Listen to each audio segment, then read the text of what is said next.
and Crystal, IQ Queen here.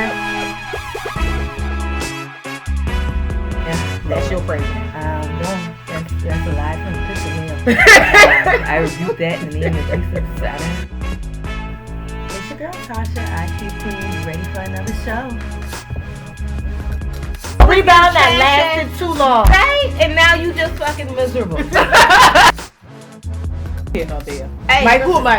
You know, those are just my opinions. Just like assholes, everyone has it. Exactly.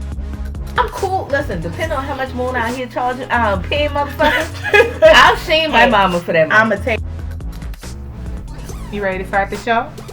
Young lady. Absolutely.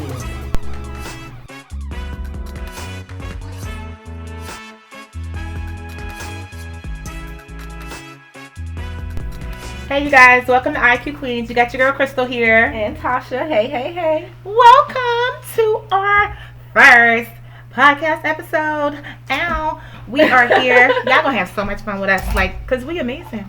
Facts. Like, I just want y'all to know we are amazing, and y'all gonna love us. Facts, no printer, which don't make sense, but facts, no printer. What? Cause you throwing bars out there. you know, I'm a rapper low key now. Don't, you know. Hey, I don't sleep on you. Don't sleep on your dog. Cause let me tell you, every time so Kamari likes to watch rap battles and stuff, right? So of course I watch it in here with her, like just chilling and spending our little quality time or whatever the case is. But the problem comes in when I go to sleep. Why?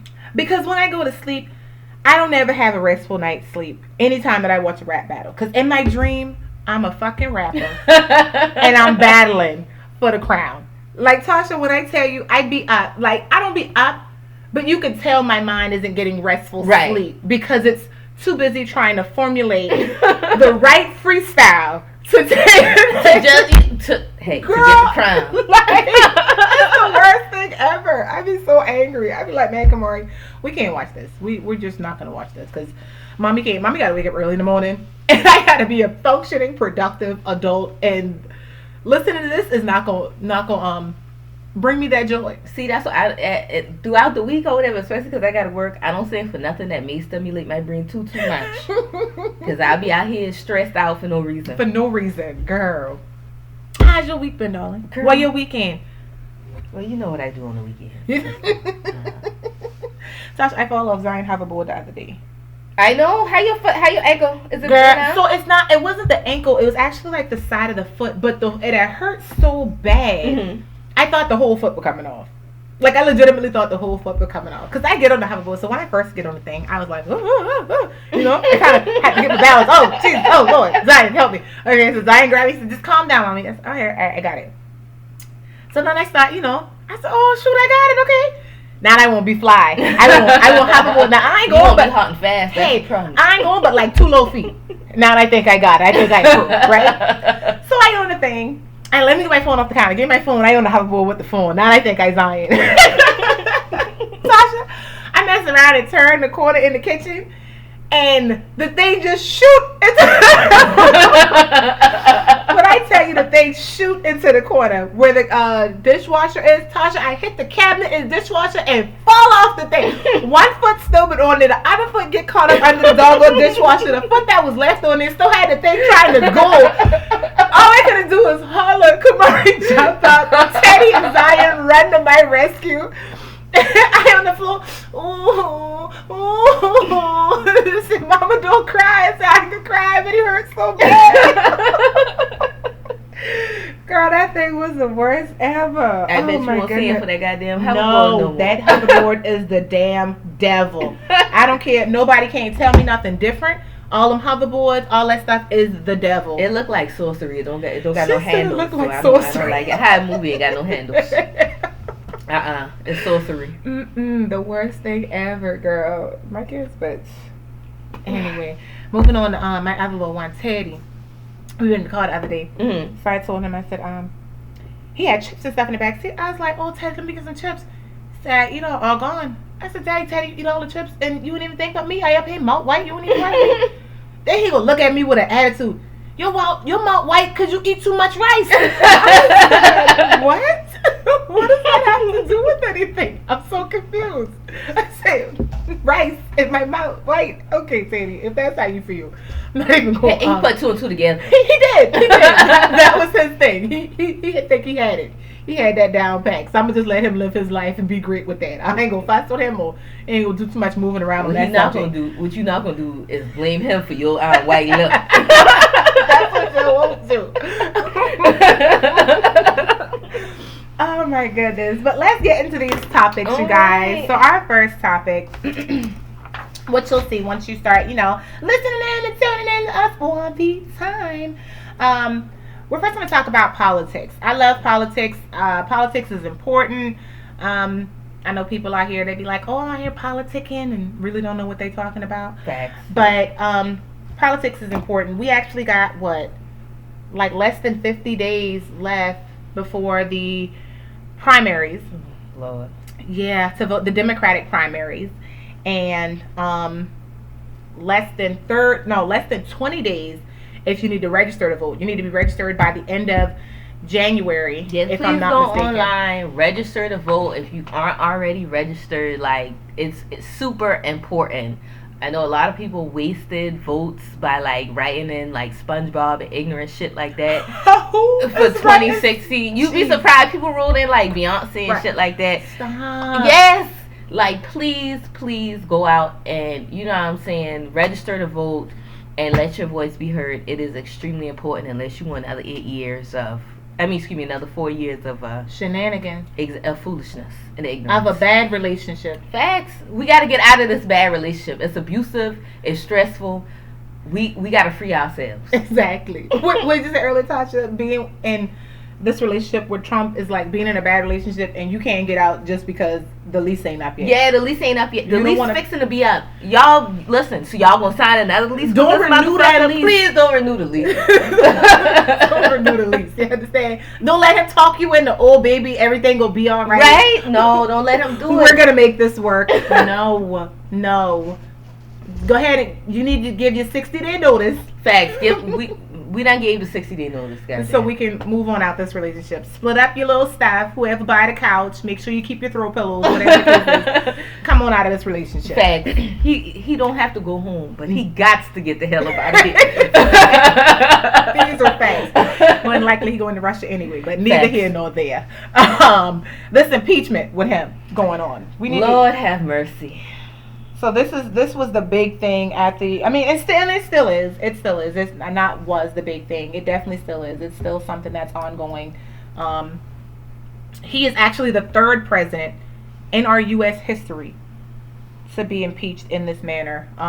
First was Andrew Johnson in 1868. 1868, that's a long time ago.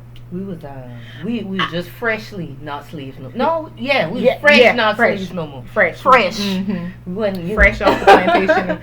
Fresh. Trying to figure things out in life. He was actually Abraham Lincoln's vice president.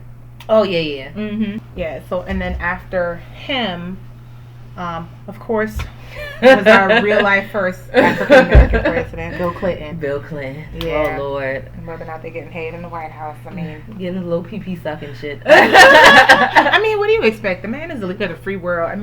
You deserve some perks in some situations. I 100% agree. If I was the president, I would be out here trying to save the world and all, but low head on the low end never hurt nobody. I don't know if this. You guys tell me. Is that bad? I don't believe. I just feel bad about it because he was, married. Maybe if it was his wife, it wouldn't have been as frowned upon. But let's be honest. Look at Hillary. She don't be looking. She don't look like she's. And I don't feel like as a wife she should be having a suck dick. What? When they got options. If you guys, I'm almost certain Secret Service did not bring Monica in there and put her on that day. You understand what I'm saying? And I'm going to leave this topic alone because some people might feel a type of way. I don't want to offend nobody. It's not my job to come here and offend nobody. I'm just saying. I really feel like that was a knowledgeable. Monica thought she was going to be Secretary of Defense after doing that. Probably. Listen, she absolutely saw the cover. Only thing that she walked away with was a dirty dress. And let's just talk about the fact that she a nasty bitch for keeping that cum stained dress. Keeping that dress. Why? What? I just trying to figure out why she wouldn't catch it. Why you let that man?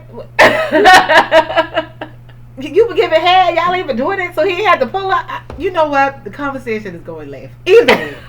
So Bill Clinton, who was impeached in 1998, was the second president in our U.S. history of presidents to be impeached. And then, of course, now currently in the process and has been pretty much impeached by Congress, but it still has to go through the Senate. Our current celebrity in chief, right? So here's what I noticed, or whatever, right? Mm-hmm. So, bam. And in Congress, they already drew the articles or whatever. They already decided they was going to send it to the Senate. What the fuck is Nancy Pelosi waiting on? She talks about, I'm not going to send it today, but I'm going to send it soon. Like, what the fuck are you talking about? Bitch, send the goddamn articles. Like, what's going on? Like, I don't understand why you can't go ahead and set, like, what are you waiting on? I need more of an explanation as to what's going on here. Are you just trying to play the game? Did you just, Nancy was this all just a song and yeah, like, was it all just going through the motions? Mm-hmm. To make it seem like you was really gonna do something when in all reality y'all really wasn't gonna do shit? Yeah, I just feel like if you got the information, it ain't like you. Just like with any trial, I think you're not gonna give all your original documents to someone. So I mean, the fear of something being tampered with or whatever the case is, you have the original documents. I don't see what the holdup is either. I think if you have it, go ahead and put it all on the table. I think Nancy is probably in the mindset of like a court drama show. As soon as they start the trial, Your Honor. It just evidence, yeah, right? Bam. But I don't. That's not how it works. I don't necessarily even believe that because, like, let's be honest or whatever, right? So Nancy Pelosi is a corporate Democrat or whatever. She's financed by these big corporations and shit like that. The same big corporations that finance Trump, that finance a lot of these dirty ass politicians or whatever. So I was telling her, don't drop that paperwork because you ain't fucking up my money. Exactly, and they like, hey bitch, you drop that paper you want to. Hey, bitch, you won't get it reelected, not in there again. And you know what I'm saying? I feel like that's what they think about instead of necessarily doing the right thing in the right order. I think everything in decency and order. And correct. With saying that, the impeachment and all that going together, I feel like Donald Trump is out here moving erratically. I concur. This whole bombing situation. Oh Lord. Start off the top of the year with this. Like, you just hop dead in the new year and say, let me go bomb. Oh, y'all think y'all gonna let me spend Christmas? And I got you, motherfuckers. That's how I felt. It was so haphazardly done. I agree. And then them, like a lot of like the big 8 or whatever, they like a lot of them like came out and like were pissed because you know what I'm saying, like there was no conversation, there was no discussion, there was no decision. Like that nigga made a choice and acted on his choice without any checks and balances. That's what we're talking about. You know, things being done decently and in order, or whatever. I feel like that's where it comes from as well. Of like, come on, like you didn't really talk to nobody, and then y'all saying there's a credible threat that it may happen. Yes, nigga, like there's a credible threat that I'ma die one day, nigga. Like, but duh. This was my thing. Like, I feel I had to ask somebody. I said, well, when was the last time that what is it? Qasim Salami? What? However you say his name. I don't mean to mess the man's name up. Please don't take offense, y'all. I'm not good with pronouncing names or none of that. But my thing was, well, when was it? Did he just like y'all kill him Tuesday, right? Did he just mess around and kill somebody on Saturday? No, it was months ago. That's what confused me so much about the situation, because if you're telling me that, oh, these things are happening, we got to get rid of him now. Now, over the summer, he just blew up the whole oil tanker thing, right? Are you responding from that incident? Because if you're responding from that incident and you're telling me this is the best idea and the best plan of strategy that you could come up with, then this further lets me know that you as commander-in-chief is not the person who needs to be there. And whoever you have supporting you as commander-in-chief, telling you battle plans and ways to, operations to get in and get things done, none of y'all need to be there. I want y'all to put on y'all resume, failed. Don't put that mission down on your resume as a successful mission and you did something accordingly if you've been planning since fucking since June or July of 2019. Now, if you told me he killed somebody just yesterday, he just ran up over there the other day, got him. He got him. We got to get him back. If this was a quick strike retaliation and it came out like this, okay, I understand. It was something fast. It was something that needed to be done. Got it. But if you telling me y'all sat in the office and planned this out over months, and ain't no way they did that. Ain't no way. There's no way. Just Zion played Battleship better. There's no way. You're not gonna. I can't believe that. I can't believe that and move forward knowing that I have a competent president. I feel like if they had sat in front, if you took Trump, right, sat him in front of some ninth graders who had a pretty okay grasp of the way things work and shit, right, and asked him to explain this shit, they would be just as confused. They'd be like, "Sir, that doesn't make sense." Right? And then now his actions are so fast. Now let's be completely honest with the whole situation, right? If we're gonna talk about it, let's talk about it. That country is not no huge country. Right. It's about 5 of our states.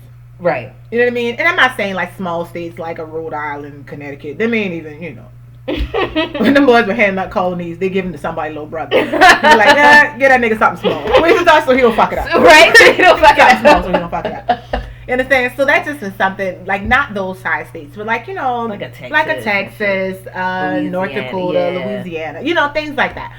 So that's about the size of that country. Even though that country is smaller than us as the United States, right?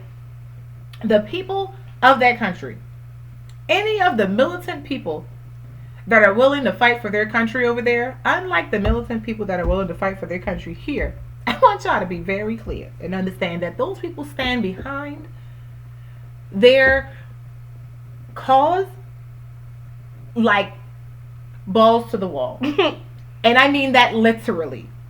Strap a bomb on my back and you can explode me and my balls will be on the wall. Like, their level of dedication is a little different from ours. Like, we going over here to, handle things or whatever, but we would like to come back home.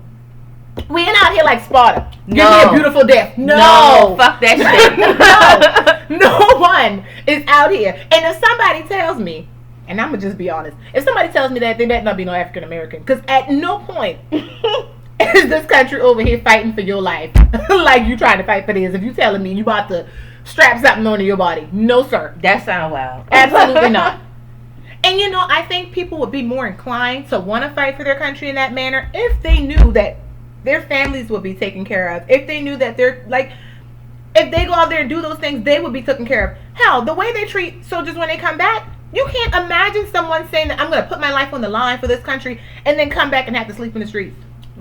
I'll be out here with all types of PTSD and everything else, but you ready to saddle somebody up.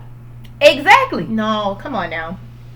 But yeah, that in itself, even though the country isn't that big, those people have a way different level of dedication to the mission than we do. And I mean, when we say that, don't get me wrong. You know what I'm saying? We definitely, both of us are veterans. Exactly. Or whatever. So, you know what I'm saying? We're definitely not saying that, the soldiers who are out there don't have a level of dedication. What we're saying is their level of dedication is different. I'll put it like this. In America, we put life before mission, whereas they put the mission first. If it requires 10,000 soldiers to die, over there to kill 50 of ours, then that's the cost they're willing to pay, whereas we're not willing to pay that same cost. Exactly. And I don't expect first, it's radical. Yes. You understand? That is a radical thinking altogether. But I also believe that here in America, you shouldn't have to think like that because we have all this technology and stuff like that, so we don't have to put our lives on the line and say that we're going to strap something to our body or, drive something into something to, do these things. Yeah. So, I mean, the level of technology that we have should avoid us from having to put ourselves in those situations, but don't think for 1 second that those people will not do those things. Correct. Because they will. And they'll call out their beliefs prior to doing it and let you know. It's no joke at all. I'm doing this for this purpose and this purpose alone. So you can be like, but you about to die. Don't care. Them boys are holler. You gotta be careful, So, I mean, I just think it could have been handled differently. It's like I said, especially if it's not something that the man just didn't do an attack on Saturday, and then now today y'all like, oh, we gotta get him, and it has to be done quickly and like this. Like, it could just been executed differently. If that's the best y'all can come up with in 5 months, man, there's a bigger problem that we need to discuss. We need to sit down and have a conversation. A real conversation. Because, I mean, I know you watch all these things, and you got all these secret societies and these clandestine organizations and all this other stuff, but I mean, come on. I mean, it may all not be true, but I'm sure some of it is true. And somebody could have did a quieter attack than that.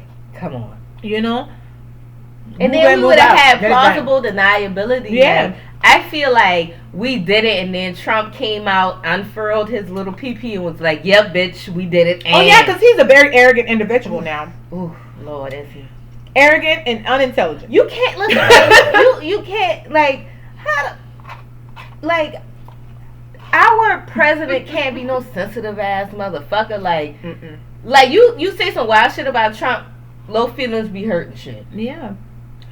Shoot, after the bombing, they had the whole thing with the thing on his, like the $80 million or whatever. Oh, the bounty. Yeah, on his head. And George Lopez, I think, said something about it, and they sent the Secret Service to his house. Which, I mean, I get it. You have to pay attention to those things or whatever. But my thing is, if he didn't say it on live TV, and he said it in like a small nightclub or something where there wasn't people recording phones and stuff like that, does that make the threat less credible? No. But I feel like it all comes down to, again, his fragile male ego too. Because do you know who Kathy Griffin is? Oh, he destroyed her career for a long time. Girl, like she was stuck. Like whenever she flew, like, cause she did a tour overseas. Oh, yeah. And whenever she went anywhere, like flew from one country to another country, it was always a several-hour ordeal because of that shit, and she was on the list, all type of wild shit or whatever going on, and it's just kind of like. Oh, because, come on, man. Like, do you really think Kathy Griffin was going to cut your head off, nigga? It was a fucking mannequin head.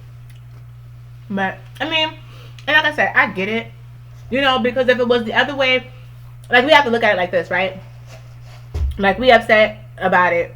But if it was somebody saying the same thing about Obama, and it was, say, a comedian who is, like, controversial racially, a Caucasian comedian or whatever, then we would have felt the same way, I guess. I get it, but they did crazy shit like had Obama dolls hanging from fucking trees. That's what I'm saying, but I just don't think that Obama would have handled it in the same manner. Right, and that's the difference because, Obama's, so classy. Right. That's my granddaddy. That man walk around like, hey, I know I have a big dick. I don't want to say that about Obama. Look at just his, like, that nigga don't. Like, made me so uncomfortable. I just want y'all to know that. Beyond, like, just look at the way that nigga, like, he walk like a black man supposed to walk. You get what I'm saying? Like, he moved like a black man. I want to tell Natasha, and he's licking her whole lip. And he's licking her mouth and stuff over my praise man. I don't know what's wrong with her. He just demands this certain level of respect. Yeah, when he walks into a room. That's how he's supposed to do. Whereas Trump, just look. His wife don't even want to hold his hand. Like, that bitch do not want him. No. She like, oh God, I cannot wait for this nigga to get out of office so I can file the divorce. God. And he smell funny. He definitely looked like he smelled funny too. And then what Stormy Daniels talked about, his junk. Oh, nasty. Like, I didn't even hear that. You know, sometimes I remember being little and being nosy and wanting to see stuff, and then when you see it, you're like, oh my god, I should have never wanted to see that. I did that shit one time when I was little. From there on forward, I do not go out my way to see anything or to hear anything. If I think for 1 second it's going to be something nasty or it's going to be something that's going to make me feel sick, I'm not going to go out my way to see it. I'm not going to go out my way to hear about it. I tell you fast. Okay, all right, I don't want to hear about it. So just seeing something like that, somebody slept with him, I don't want to hear any of that. Bad enough you out here grabbing people by the vagina and I'll kind of carry on. Just random type shit. Like, you just, you grabbing bitches by the pussy. Like, who does that? Like what bitch said, ooh, he grabbed my pussy. Like, ooh. That like, where they do that at? That's so weird. But other than that, I mean, even with the bombing, like, it has led to so many different things, like from them retaliating on different things. And to be honest with you, I mean, as much information as we have just amongst ourselves here is about the same amount of information that they have. Right? Because when that man got up and was answering questions, if that wasn't the most contradictory thing I've ever heard anyone say, he's in imminent danger, but I don't know when and I don't know where. He sounded like a whole female that just at home. I know he out there cheating. I don't know when he gonna cheat, and I don't know where he gonna be at, but I know that nigga cheating. That's pretty much how that conversation went. And the lady said, well, that doesn't mean imminent. He get mad. Hard stop. I was like, they got the most going on. I just think a lot of his things that they do have going on is affecting our relationships with other countries. I 100% agree. Like, I feel like when Obama was president, he was mending fences and, building bridges to new relationships, to new things, and putting us in a better place, to be a better, not only a better country, but a better world. Right. So that we can start really fighting this global warming crisis. I concur. And I feel like now, Donald Trump has really, we've regressed. Do you believe in global warming? No, he doesn't. Okay, he's a denier. As orange as he may be, and he don't believe in it. And I want him to know that Charlie and the Chocolate Factory, them little Oompa Loompas, them people came from a place that they had global warming. And him being as orange as he is, I just make all that up. But that's how the Oompa Loompas got. Yeah, that's how Charlie got them. Willy Wonka. They lost their home, and so they came here, and that man created a whole little chocolate river for them. Thank you, to live and work freely. And Donald know that. That is his descendants. Exactly. And he is acting like he don't understand. But yeah, I think he's just like ruining relationships that we have with different countries, with the tariff in China, and then of course places that just don't like us. It just fuels the hate even more. Exactly. And I think, to be honest with you, I don't think Russia doesn't like us. But I do think that with all that has happened, the U.S. really don't like Russia. Or definitely don't like the relationship with Donald Trump and Russia. Because I feel like they are putting our liberties, at risk. Definitely. At risk. And almost like as a game. I just like, let me see if I can get this person to be president. Roll the dice. Let's see what happens. I got 10 on Trump.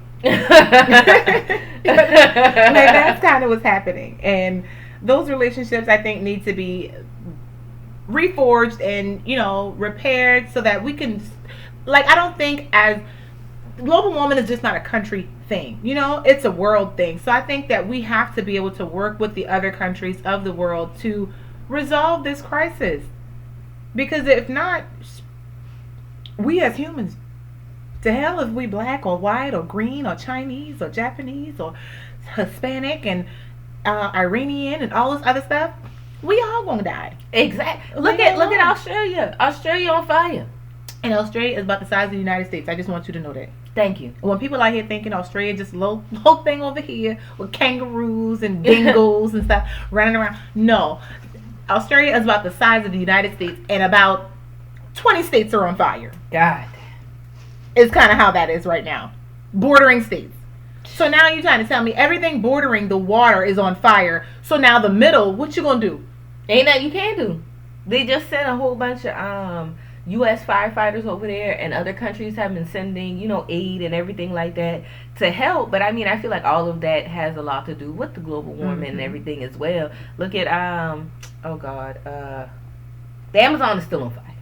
I just want everybody to be clear. And I know they kind of, I guess they fight fires with fire. Mm-hmm. And I know that's supposed to help, right? But, so say you start the fire, and I'm not a firefighter by any means. Never been a firefighter. I've played with fire as a child, and I had one lesson on how to put out a fire when I was the sales manager at Homewood Suites. Had a lesson on how to put out fire. Start at the base. Spray a little fire extinguisher. Now that ain't the same as a wildfire. Ain't the same as a grease fire that I put out in my kitchen before. None of the above. So my thing is, when you start the fire to stop the fire, right? How are you then outing the fire? I don't know. I have no clue. That is all of it is scary for me. And then now all those things are going to be on fire. All these people are going to be displaced. And then where are these people going to go? Now you have all these people that are they coming to the U.S.? Well, that is already so overcrowded. Well, not too many states are very open to letting in refugees. I know that the governor of Texas already said, no, fuck everybody. Oh God. Yes, he already said, not. I don't necessarily think he was talking about Australian refugees or whatever. He was talking about refugees. He said, fuck all of that shit. Niggas not coming here. No. Yes, he said you can go any place else, bitch, but you're not coming here. That is disheartening, to say the least. It is. I need people to start looking at who they put in power, because you got to look at things like this, right? Not always are you going to have the upper hand in life. Thank you. And when you don't have that upper hand, and now you already shit on everybody, who you expect to help you? Or I guess they just feel like they're going to figure it out. Because, let's be honest. If something happens, right, in America or whatever, to where we become displaced and refugees. Oh, my God. I'm going back home. I don't know where the fuck the rest of these white people and other people, Chinese people are going to fuck home. Yeah. The Hispanic people are going to fuck home. Those people from the mountains of Caucasus. The Caucasus Mountains. I don't know where the fuck you going. Girl. Because not too many people want you. No. In their place. Child. Be displaced out here. For real. I'm going back to the motherland. That's my home. That's my home. All I know is my mama house in McClenaville. And I'm so paranoid with all that 23andMe and DNA and having my DNA on file. So I don't really know where I'm from, to be completely honest. Don't mean to sound ignorant about the topic at hand, but yeah, I don't know where I'm going back at. I just think I know that the majority of slaves that were in South Carolina and Charleston specifically came from the Ivory Coast. So start there. And, I'm gonna start there, just kind of work my way back. And then my great grandmother, she's Indian, so she's almost a native of here. Mm-hmm. But my great grandfather, he was black. So yeah. We'll see. We will have to figure it out. Me and Reese get a little boat, and my mom might turn. Get a little boathouse about, be pescatarians. People that eat fish. Hey, you be good to go eat fish. Yes, girl. All you gotta do, and then to drink the water, you just gotta boil the seawater. You drink that. You good. You can even need no salt, because if I boil my fish in that that seawater, you be seasoned. Exactly. I ain't got no OB or nothing, but either way, I just think that us as the U.S. needs to start, mending fences again and building relationships back up, because relationships are important. I think when people think about relationships, a lot of the times they don't look at everything as a relationship. And I think any type of communication that you have with another individual, another country, another entity, or whatever the case is, it's some type of relationships. And for any relationship to succeed, you got to have good communication. I agree. A little give and take here and there. You can't be selfish. You can't be all about you. It always has to be some form of give and take. You know what I mean? And with the U.S. being such a melting pot of so many different people from so many different, with so many different relationships that you can have, I think cultural insensitivity is something that we should kind of touch bases on. I just had this conversation with somebody the other day regarding this. Like, a lot of times when people are insensitive to another person's culture, they don't always intentionally do it. Right. And when I say that, I mean, like, not every day is someone sitting around reading up on how to appropriately greet someone from this, this race or from this religion or, things of that nature. So even just let's do like topical race. Mm-hmm. You can put a line of Chinese, Japanese, Korean, all those Asian type areas. You line all of them up. When you see them, they'll look somewhat different. But if you walk up to any, like if you're just in the street and you walk to any of them, you're not going to automatically, if that's not something that you've studied and you've been around, you're not going to automatically be like, oh, that's a Chinese person. Right. You can't. Because I'm pretty sure the Chinese lady at the Chinese food store, mm-hmm. or at the hair store, probably from now, I don't care if Su Ling and Su Li look similar. Mm-hmm. Them boys gonna be from completely different areas of Asia. Right, exactly. But because you don't always see it, you don't know. Mm-hmm. So it's not like, I don't think people do it intentionally sometimes when they make comments, or when they say things. Like, I've had people that tell me all the time, like, especially if I'm in a work setting and not like just at home and hanging with my friends and talking or something like that. If in a work setting, they'd be like, oh, are you from here?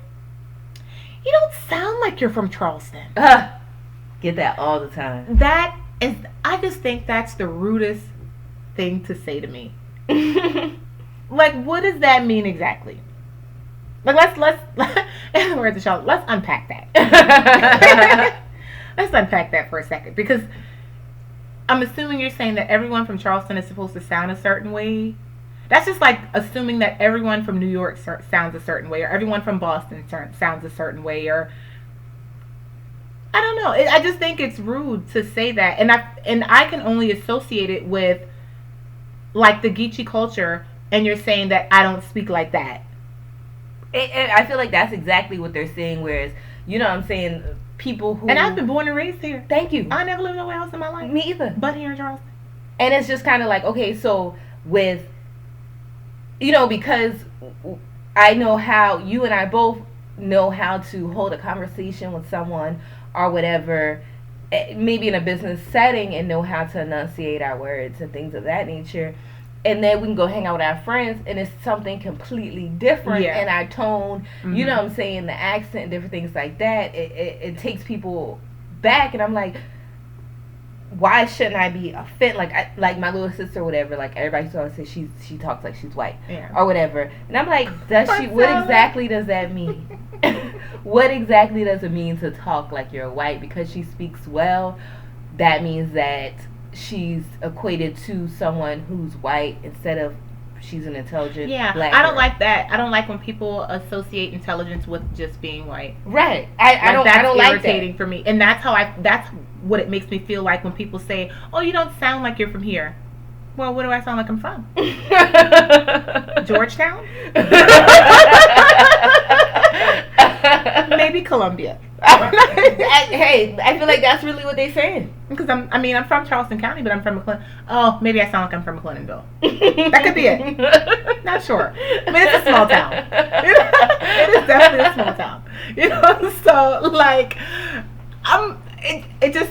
that one is something that really bothers me. Yeah. And I feel like I guess you would say culturally insensitive. I agree. And I don't. And people saying that, what you said about Cortella, I think that is culturally insensitive as well, because you make it like only Caucasian people, white people, can speak with any level of intellect. Like, that is problematic for me. It is. Even though you didn't mean to, you offended me. Yeah. By the insinuation that. Or when they say, or when someone says this, like you'll start speaking or whatever, like, oh, you're so well spoken. What school did you go to? My mama's school. Play with me. I like. What is that? The conversation that we're having has nothing to do with the level of intelligence that makes you want to inquire about what school I went to. We were just talking about shrimp and grits and you being from somewhere else and you've never had grits. Why does that have to do anything with what school I attended? It doesn't. It does not. It absolutely doesn't. So are you saying that, like, I know that bitch didn't go to stall? Like, is that because you speak well? Yeah. You know what I'm saying? That's what they're saying. And I think things like that are rude. I think, and I will say, I had one of my maintenance guys. He was Puerto Rican. And he was saying that they don't like to be called Dominican, and then vice versa, which I didn't know. I think that he was saying that Dominicans are kind of, for lack of a better word, uppity, you know, in the Hispanic culture, you know. So he's like, I'm Puerto Rican, but just don't call me Dominican, this and that. I was like, well, what does that matter? You know? But I guess every culture has their own thing. I guess it's the same with black people. Like, have you ever heard how people think that Nigerians think that they're better? Oh yeah, or whatever. Yeah. So I think it's the same thing. I wonder what it equates to in the Asian culture. Like, do Chinese people think that Japanese people think that they're better than everybody, or is it like vice versa, or like Koreans, or, you know? I wouldn't be surprised if, you know, I feel like all, you know, all races, I guess, for like a better word, like, have their own, you know, social constructs or whatever, as to, okay, well, you know, this person thinks that, you know, this particular race, we're better than them. Yeah. Or, you know what I'm saying? Yeah. That kind of a thing. I think all of us have that, and within I think our it's I'm not positive, but I think it's an interesting thing to know, because at one point, of course, you know, a while back we were talking about like the Willie Lynch letter or whatever, and it not being real and all that stuff like that, but you can tell whoever did that and came up with that whole thing was someone that works in like the social field, like what are people called? Why can't I say the names? Like psychiatrists. Yeah, like psychiatrists or something like that. Because they try to make it as if they only fostered that behavior and that mindset in African Americans. But when you look at it, it's not just African Americans that are programmed like that, or that think that way, but they try to make it like it's only us. I'll say this though, right? It's like, okay, when you think about, like, you know, people of like Asian descent, right? So people of Asian descent, they may have, like, you know what I'm saying, their descent amongst each other and different, you know what I'm saying, where different people are from and things of that nature.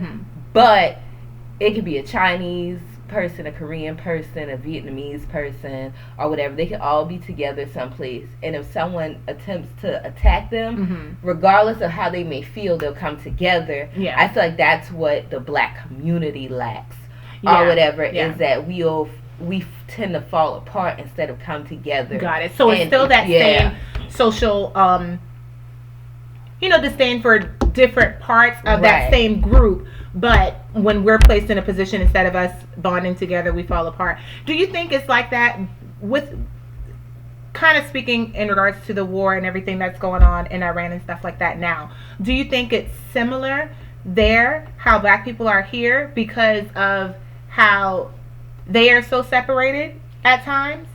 Like, all of them are like Middle Eastern, but you have like Iraq, Iran, you have Syria, you have oh gosh, you know, just the different areas, and they don't necessarily get along. And then even when, like now, where you're at a wartime, the whole country isn't bonding together. It's more so you know, the radicalists, they're coming together, and the other people are just like, okay, do whatever y'all need to do with them. Like, we over them. Well, do you think it's like that? I think in that particular instance, I don't think it's necessarily an ethnic issue. I think it's a religious issue that pulls them apart or whatever. And they're different, like, the different factions of their religious beliefs and stuff that causes their issue and their friction and their tension and things of that nature. You get what I'm saying? Yeah. So what do you think the lesser of the white people are? So you have, like, I had this conversation with Southern poor white. You think so? Shit, yeah. So not like you have whites that are like British, and then you have like different types of white people. Why can I? Oh, the U.S. whites.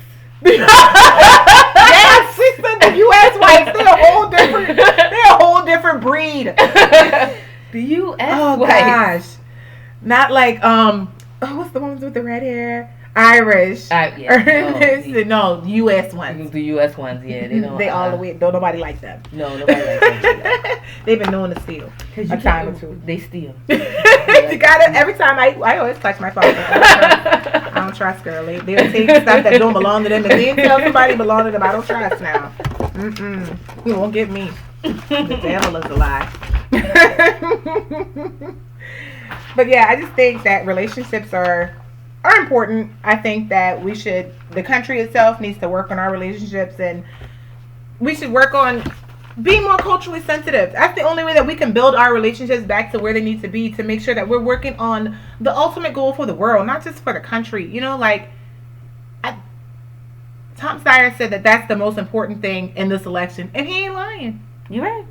I think global warming is one of the most important things. If we cannot get a handle on what's going on with the world around us, not even saying, you know, violence and stuff like that, just our living conditions, our climate, if we can't get that under control, everything else we fighting for is pointless, because it's not going to be here anyway. Exactly.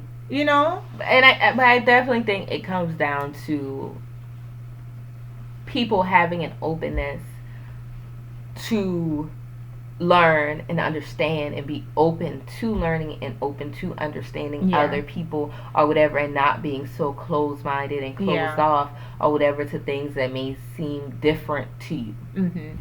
Before talking about this, like, I was trying, because I know that this would be something that we spoke about today, I was just trying to go through my mind, because I consider myself to be a pretty open-minded person. I think that when something happens, I try to look at things in all angles and all views and try to understand the situation in its entirety, not just my side and how it makes me feel, but the entire situation.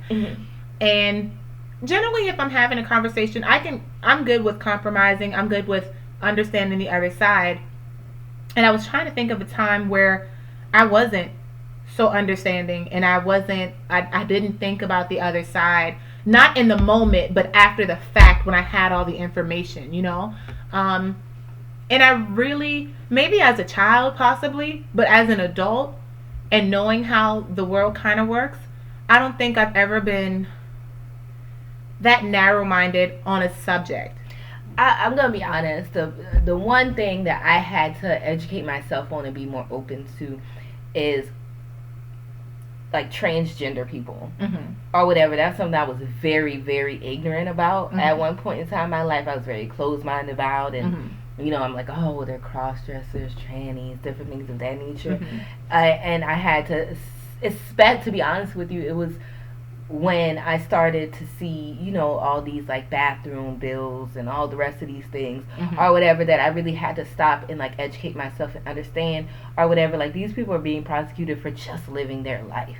Like, they not bothering nobody. You know what I'm saying? It's not like they out here like, you know, snatching niggas up out the street and cutting their penises off and making them trans. God, like, and it's not like their lives. Exactly. It's not, if you touch a trans person or whatever, that makes you trans too. Like, them niggas, like, they just want to live their fucking lives and do what the fuck they want to do. And I am listen, if I'm not a strong believer in anything else, I'm a strong believer in letting people do what the hell they want to do. Mind your business and leave people alone. If that person and how they live in their life is not affecting you in your day-to-day life, why does it matter? Him putting on a dress, or him wanting boobs, or him cutting off his penis, does that change your perspective on life? Does that take food out of your mouth or take money out of your pocket or do anything to affect your timeline in life? If it doesn't, then leave it the fuck alone. I'm like, it ain't got nothing to do with you. That's got something to do with that person and they make her. That's it.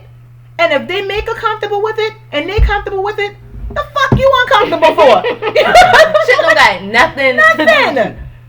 That's like I over here eating a salad and you way across the restaurant eating a steak, but you mad. Bitch got romaine on that salad.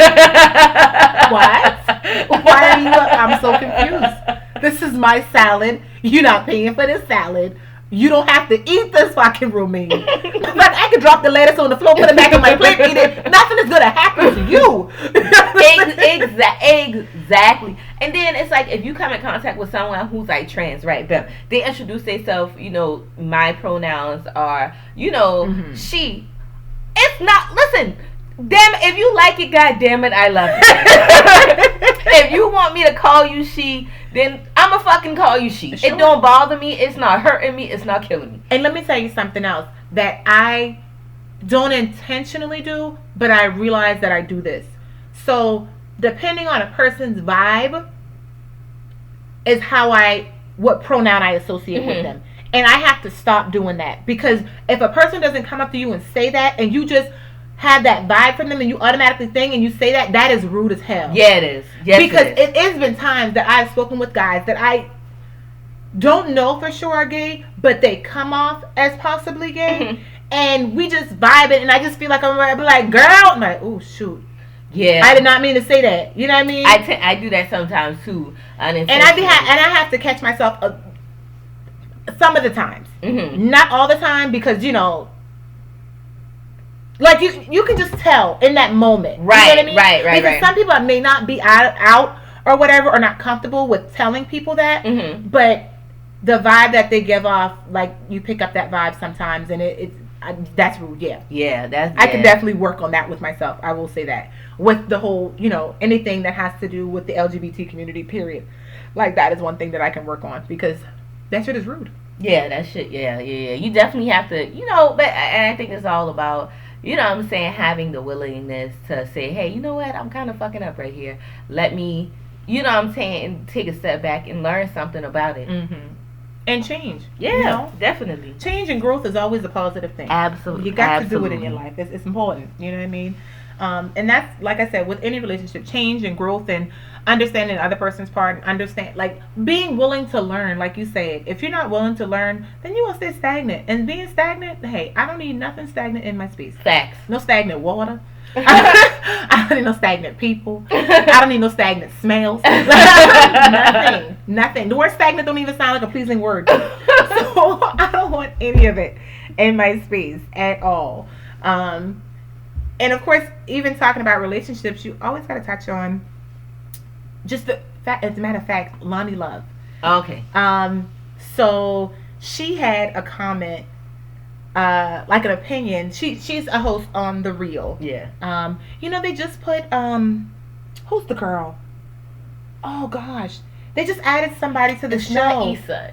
It's the other girl. Oh God. I love her. Yes. And I want to say Angela Rye. No, but it's not Angela Rye. It's the other one. She plays on Issa Rae's show. Yes. She's good friends with Charlamagne. The same one that got put out of the awards, the after party, the awards after party. Flowetry. Girl, I can't remember her name. I am so mad at myself. I feel bad. You got to look it up, Tasha, so I can remember it. But either way, she's new to the show on The Real. I might watch it because of her. I love Tamar. So when she left, I kind of fell away from the show. Yeah, so that I was a fan that they lost when they lost Tamar. If they didn't lose any other fans, you lost me. But I might come back because I like your girl. That she's about to find out what her name is for me. I'm gonna be so mad when I see it too. Because it's so simple to remember.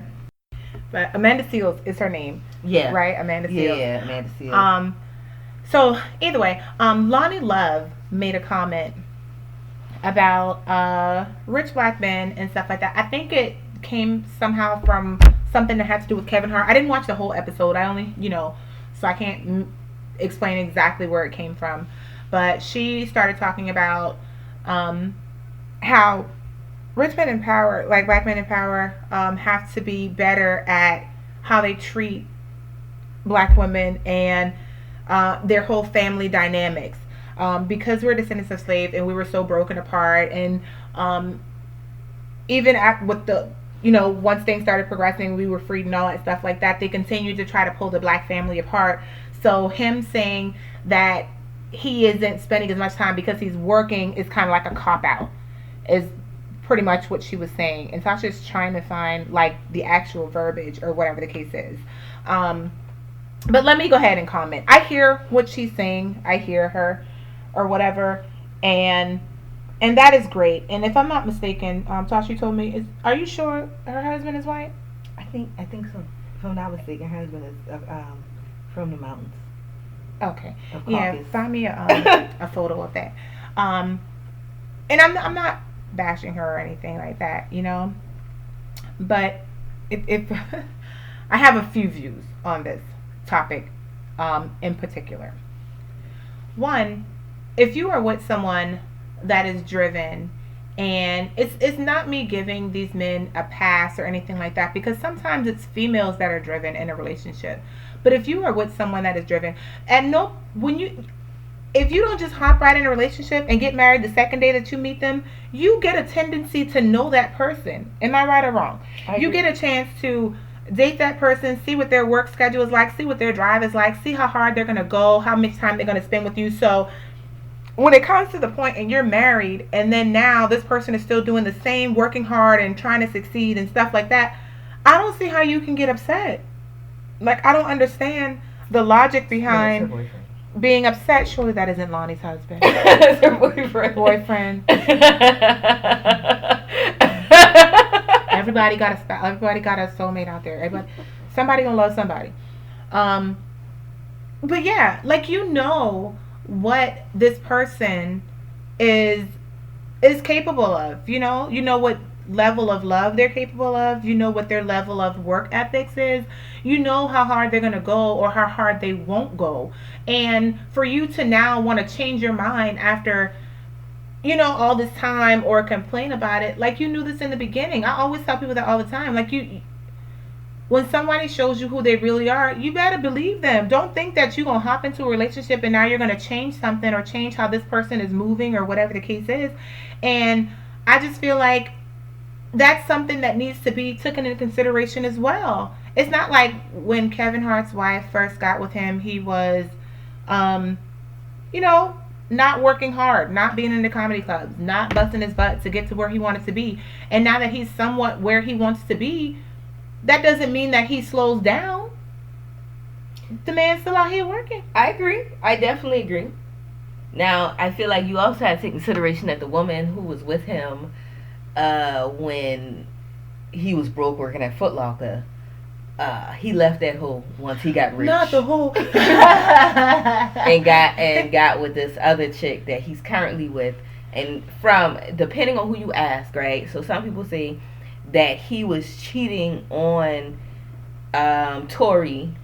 So I watched, he has like a little documentary thing on Netflix. Mm-hmm. I think it's about 6 episodes, 6 hour long episodes or whatever. And he touches on that. He touches on a lot of things that he's done throughout his career, or whatever the case is.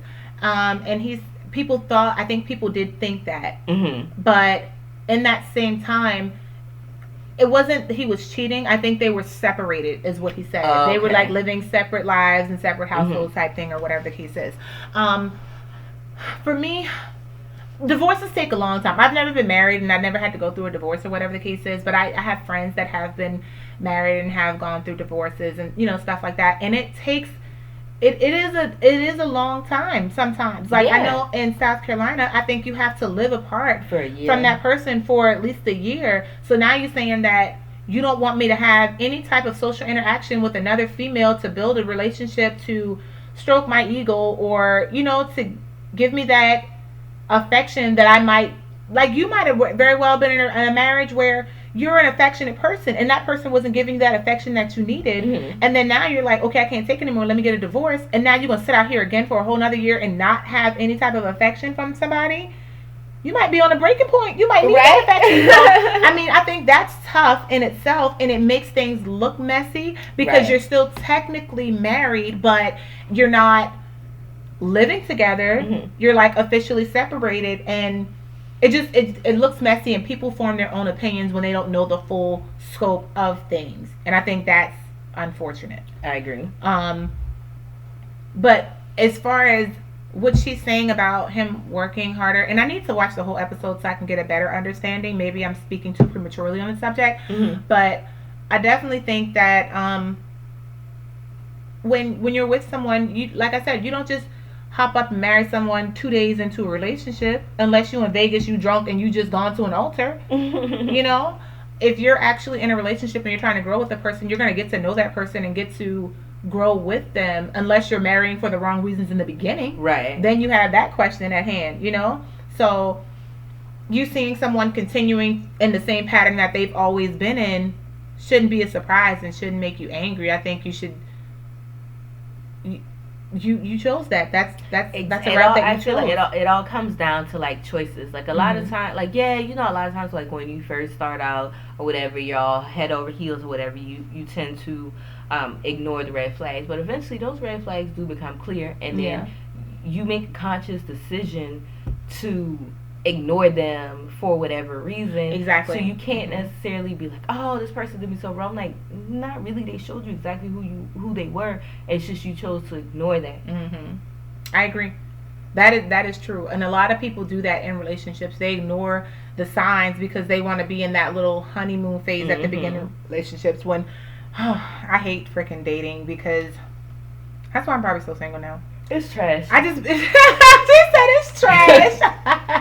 I hate going through the beginning phases of a relationship. I just think it's so misleading. People aren't always honest. Like because this is how I look at it. When you first start dating somebody and we going on a date. Now you sit down to the table with this person that you think is going to be the person that you may or may not want to be with or whatever the case is. But you're not even talking to the real person. You're talking to a whole representative. Exactly.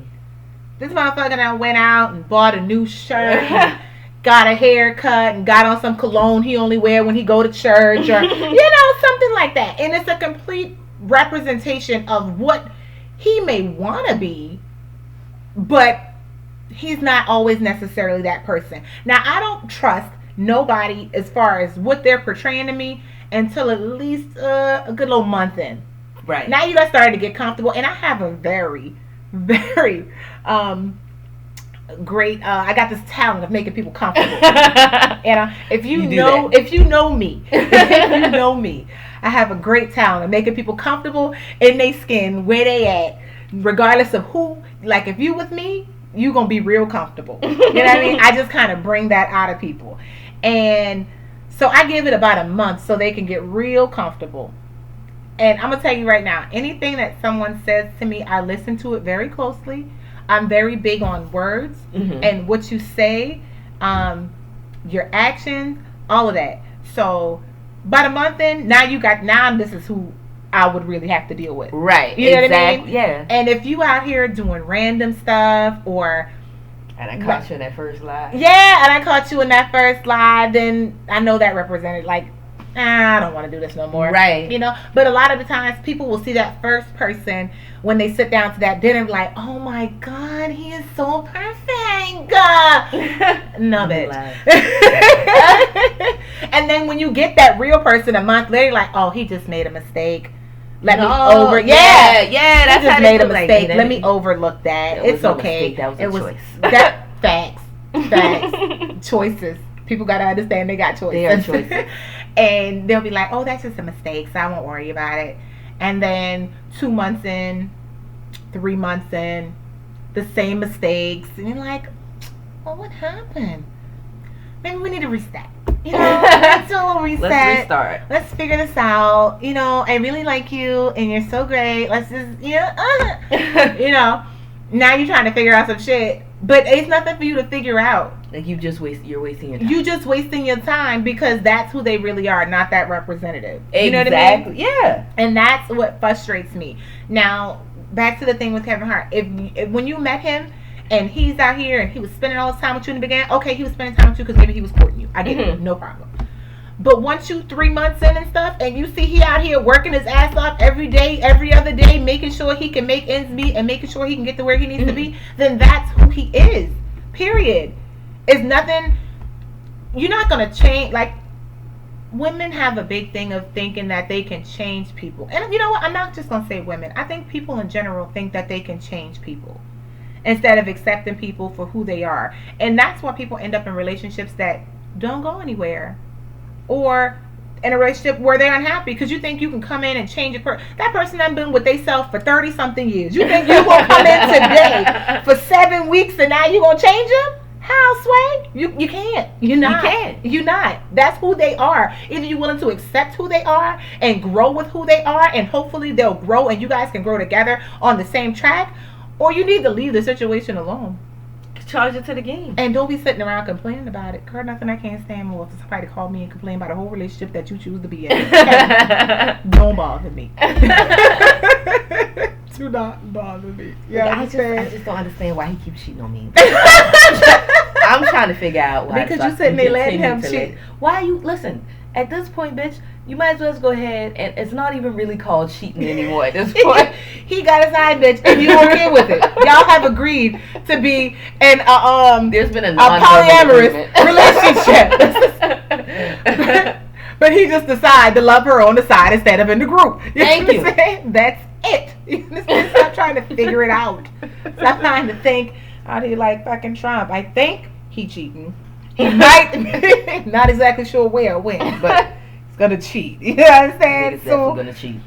Like, I just think that's important. And another thing with how people treat women, hip hop guys. Let me just throw this out there real quick. So a few things I want to touch on. One, y'all gotta stop listening to this music and stop allowing people to tell y'all how to use y'all body and how to treat yourself. Like, I don't even think people make individual decisions anymore. Mm-hmm. Like, I think any decision that they make is solely based off of what somebody else has said. Correct. And when I say that, it's like they don't have any self-morals, so they allow people to tell them how they should behave. Right. Or how they should carry themselves as females and stuff like that. And I just think that's sad. Like, I hate more than to see young girls doing whole shit. That shit is so irritating. I'm like, you have something that they want. At the end of the day, either they're gonna go to the store and get a pocket one, but if you keep yours in your pocket, they have to be out here with whole Hannah and Palmelina trying to figure it out. You understand? But if you out there giving it to everybody, it's not special no more. Don't nobody care about it. That's why they don't care how they treat it. Thank you. Exact. And then you upset when guys out here calling you out your name and treating you like you ain't worth nothing, and you can't get a commitment because you out here acting like a whole hoe. And then you know what also blows me? Bitches who be out here, or whatever. Let me stop saying. Young ladies who be out here. Let me stop saying bitches. And like. They're not young ladies, Tasha, so you can definitely call them bitches. Because if they out there carrying themselves like that, they not a young lady. Ladies don't act like that. I agree. But, like, you know what I'm saying? When they be out here or whatever, right? They done fuck, like, 15, 20 niggas, right? And then this one guy come along, and because maybe his mama raised him right, he's respectful. Mm-hmm. Even though he just want to fuck like everybody else, yeah, he's being respectful towards you. Yeah, you want to hold out and want a whole relationship from this nigga. What the fuck? How could you ever assume that this nigga is trying to cuff you? He's just slightly more respectful than the others. Than the others, slightly. You understand? Like, he just ain't gonna say, "Hey, bitch, you gonna." You know, he's gonna say, "Hey, you know, would you like to go and grab some dinner or whatever prior to you spreading the cheeks?" Right? That's it. He's gonna be respectful of you, slightly, but it's all the same goal. It's not like the niggas who fuck you on the side of the house. On the side, Jesus, Lord, you would be that is disappointing. Surprised. It's just a surprise. That is sad. But yeah, I just think ladies need to have a little more respect for themselves. If y'all respect yourself, then that you can't expect somebody to respect you when you don't respect yourself. I 100%. At the end of the day, like I tell my daughter all the time, Kamari is 13, and Kamari knows, like, I don't do well with all that low boy stuff and low fresh stuff. Like, I'm not doing any of that. We're not doing any of that. Even when Kamari was small, like girls that wore like really short pants. I don't wear short pants because my thighs or whatever. But you see girls that got like the really short pants. I said, Kamari, don't ever wear short pants. I said, why, mommy? I said, smelly girls. That's smelly girls. You don't want to be a smelly girl. Girl was at Walmart one day, and the girl walked in and said, "Oh, mama, she a smelly girl." I said, "Yep, let's go ahead on out this door." You're about to get me into a whole situation, and I got you with me, so I gotta be nice.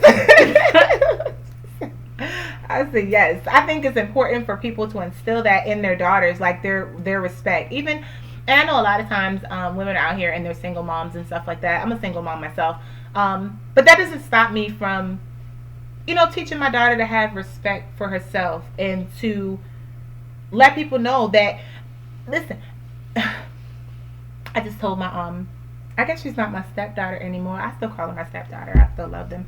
They just like my babies or whatever.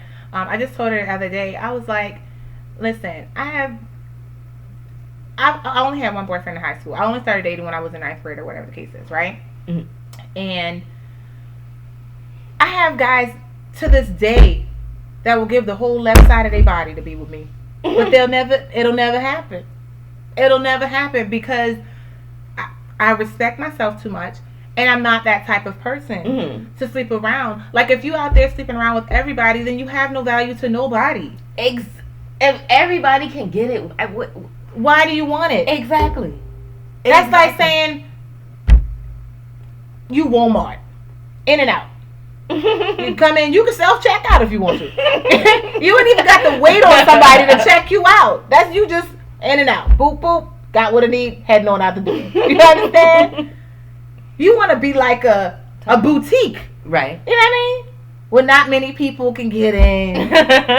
Exclusive club. Thank you. That makes sense. But, I mean, the young ladies nowadays, I just don't think they have that same respect. And they hold themselves in high esteem as the same. And that is definitely disappointing. I mean, sometimes that thing also come down to, like, if you never had nobody to teach you how to have respect for yourself, it's hard to have it. Yeah. There's a lot of trifling ass, 40, 50, 60-year-old bitches walking the streets. This is true. This is true. So you got to take that into consideration as well. You know what I'm saying? But I feel like at some point you should step back and kind of get it and be like, yeah, I've been fucking a lot of niggas. And I don't really get commitment. I don't really get relationships. They just want to fuck. Maybe I should try something different. Yeah, I agree. I strongly agree. But as far as the hip hop aspect of things, you have seen how it has migrated from a lot of black women being in the videos to light skinned girls and now white girls, right? Yeah. I am personally not opposed to that. And here's why. I feel like, okay, you got white bitches out there popping their pussy. I'm fine with that. I agree. That is giving the white girl something to look up to. As one of the most protected classes in the world today. I don't see the reason why they should always be held at such high esteem. I don't. I think we should throw a little salt in the game. And any hip hop artist that has employed a white dancer, I applaud you. I agree. I feel like we are on the same path and on the right movement. Continue to have white women. Continue and change the narrative.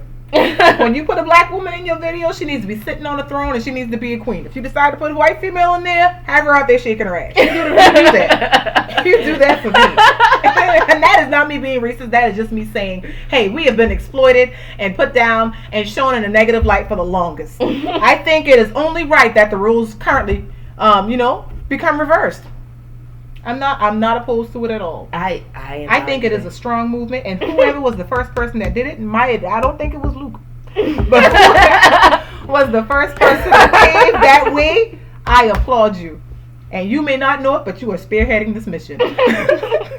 Continue to put white women shaking their ass and popping their pussy in your video. Absolutely. We are here for it. All day. Round of applause on that one. Speaking of hip hop, what's going on with the baby? Girl, listen. What is the battery charge? Because he got a battery charge. What's that about? They got in a fight. Who got in the fight? The baby. And who? Hold on one sec, I can let you know. Oh, God. I know that because he went to jail because it was in Miami, whatever. He went to jail. He just got out. And then he has another charge in Texas, I think it is. But that's something with drugs or whatever. I feel like maybe the baby needs to sit down and sit back something. That's what it seemed like. I feel like that's not in the baby's character. I'm going to just put that out there. I don't think that, I mean, as far as the drugs thing, the fight maybe. I don't see him letting nobody run up on him, I think. Because he a little. So you know them little guys be having that little Napoleon thing going on. And it's so surprising that he would be the one. Robbery. Where was his big ass bodyguard? Hold up. Now, I know he got locked up in Miami for a robbery investigation, right? And then arrested. Somebody put on Facebook. Social media don't take shit serious. I swear. Y'all need to stop. That's why I was playing. talking about the juice. Okay, I guess it was apple juice. Somebody put on the thing.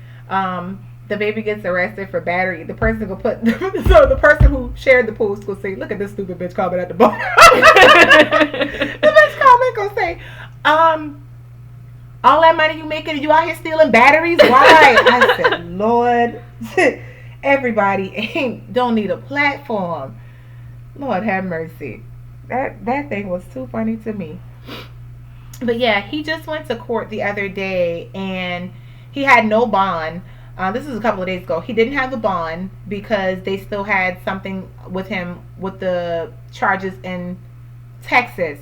So the judge told him if he can get a bond set for there, she would set a bond in Miami for him, and that he could be released or whatever the case is, so he can work on his defense and all of that stuff. So I'm hoping he's gotten a bond. His lawyer, it's not real public defenderish, but I mean I know he got cash, so he probably didn't have a public defender. But he's talking about, no, I haven't had a chance to speak with my client. Why? As soon as I get locked up, you need to be on deck, Thank sir. you. I don't know exactly. Listen, I ain't gonna delve into that too deep. All I'm saying is, something happened to me.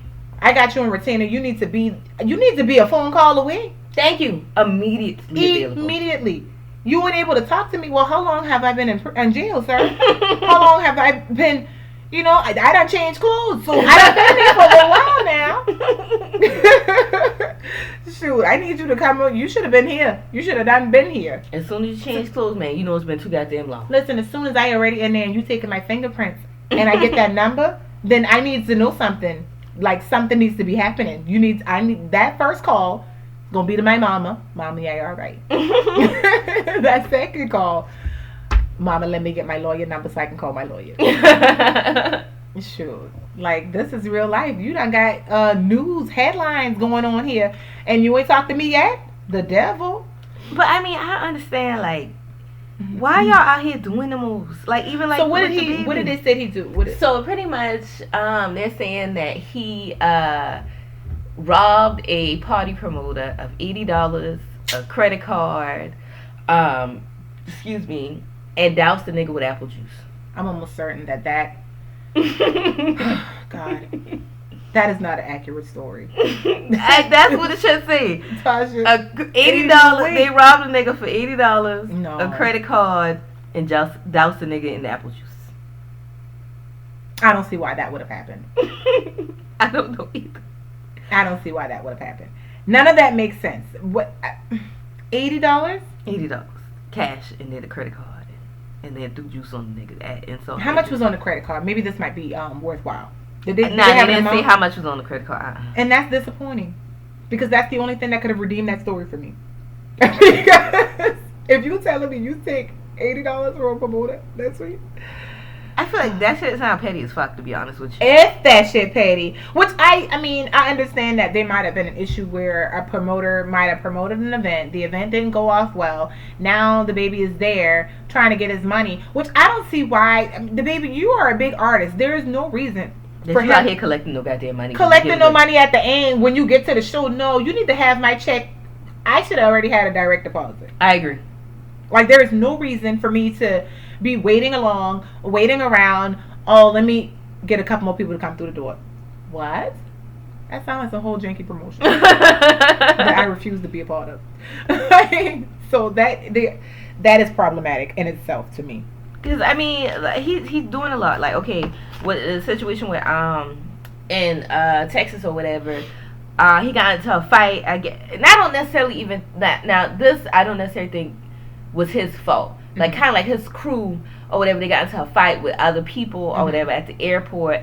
And, you know, of course, him being a big name or whatever, they charged him, course, yeah. But they dropped those charges or whatever. But and then on top of that, you out here throwing apple juice and shit on party promotion. I wonder what kind of apple juice it is. It probably even Mott's. Mott's do be good. They do. I like that sweet one. Do Welch's sell apple juice too? Yeah, Welch's sell apple juice. Welch's be good. I like Welch's cranberry. Yeah. Make you do that, you know, when you drink it. I like that. But yeah, I think at this point with these charges, baby, we're going to come to our next point where you just need to kind of sit back and evaluate your life for a little bit. I agree. Quarterly evaluations. I concur. Tasha, me and you spoke about this the other day as far as our lives, and everyone is so ready to start the new year. Yeah. New year, new me. We're going in this. We doing this. Oh my God. Yeah. So you could have done started new you since last year. I agree. You did not. Same old bitch. Exactly. She said same old bitch. I hate you. So with that being said, me and Tasha had a conversation, and Tasha said, you know what, Crystal? Any successful Fortune 500 company does quarterly evaluations.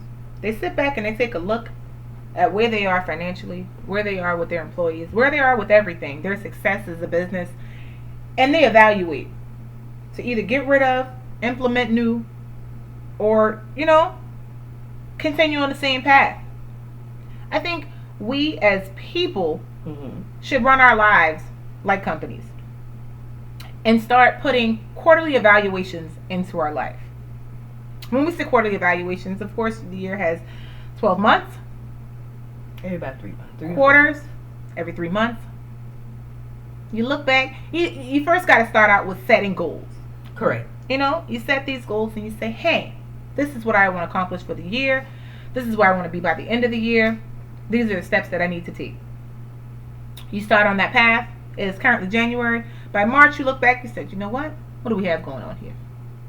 Okay, I've done this. Check this off. Haven't done this.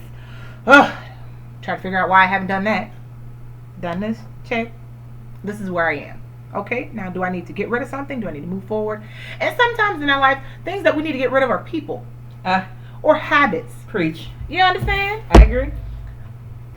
So during this quarterly evaluation period, we need to start as a person, as your individual person, not even necessarily trying to include your spouse or your significant other or anything like that. Just you. This is your life. You want to be a better person in the new year. You want to do these things. So you need to evaluate your own personal life and say, has this person brought anything positive to me? Has this habit done anything positive for me, or has it done something negative? Is this job where I want to be? All of those things, anything that has to do with touching a part of your life on a daily basis, you need to reevaluate those things quarterly and move forward. Because if not, again, this word come up, stagnant. You're going to be sitting here trying to figure out what I need to do, where I need to be, and then it's going to be December 29th, 2020, and you're going to be talking about 2021 is my year. Minor setback for a major comeback. Or that tired ass lady with the bags over there walking up the stairs. You know what I mean? Bitches love to post that shit around the 28th, 29th of December. So we definitely, as a person, as people, as individuals, got to start reevaluating and doing quarterly evaluations in our lives. Because if not, you're going to continue to be stagnant. You're going to continue to not grow, and you're not going to get anywhere. And where you want to be is not going to be achievable if you're not looking over the things that are causing you to not be where you need to be. So I want to wrap up the show. Tasha, you got any final thoughts for us? Final thoughts. I'll just leave you guys with this for this episode. It is okay to not accomplish everything you set out to accomplish, as long as you understand why and you're able to tweak things and become better. You have to run your race for you, not for anybody else but you.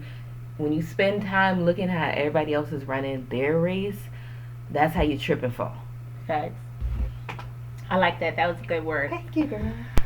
Thank you guys so much for joining us again. We appreciate it as always. Please be sure to like and follow our Facebook page at IQ Queens, and that's IQQUEENS. Follow us on Twitter at IQ Queens, the number 1. Subscribe to our YouTube channel at IQ Queens, and you can email us anytime at IQQueens1@gmail.com.